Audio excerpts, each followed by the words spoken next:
That is associate at Meyers Nave attorney Kiana Caton. Thank you so much for joining us.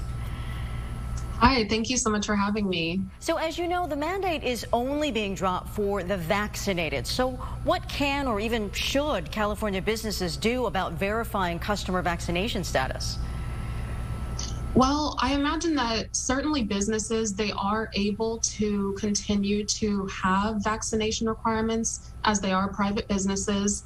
They can certainly implement their own rules. And so some of the ways that they can probably continue to enforce those vaccination requirements, they certainly can ask for proof of vaccination, as we've probably seen many times with large events, such as concerts or sporting events. They can also mandate that those who are unvaccinated give some sort of attestation, or rather those who are visiting at all give some sort of attestation about whether they are vaccinated. And for those who are willing to say that they are not vaccinated, they can be required to continue wearing masks in the establishment. So, Kiana, as you said, the company can still require its workers to wear the mask, but what about potential customers that come in?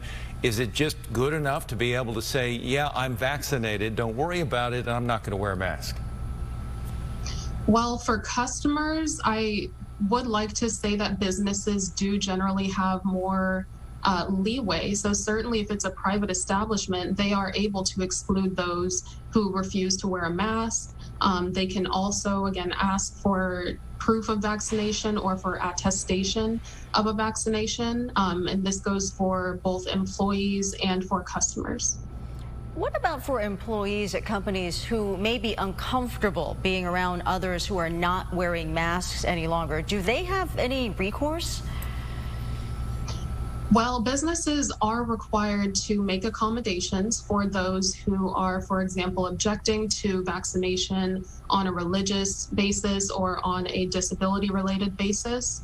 However, for those employees who are saying that they are not comfortable being around other people who may or may not be vaccinated, unfortunately, that is not a legally required basis for which employers are required to make an accommodation. Now, some employers might be willing to voluntarily make accommodations for those employees who say that they are uncomfortable, in which case employers might decide to take those employees and ask them if they would like to work at home, if that's a feasible aspect of their job.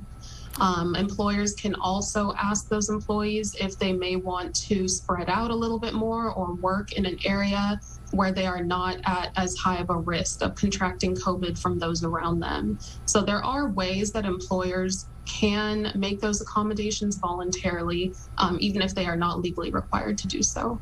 And Kiana, just to emphasize the point, because we have seen so many problems with this in the past, of people going into businesses and being very upset if they were asked to wear a mask. What you're saying now is even though the state is lifting this rule, businesses still have their own right to say, no, in my business, wear a mask. That is correct. So generally speaking, private establishments are able to have their own rules. They can have rules that are stricter than what the state requires, just like how local jurisdictions are also able to impose requirements that are stricter than what the state requires as well.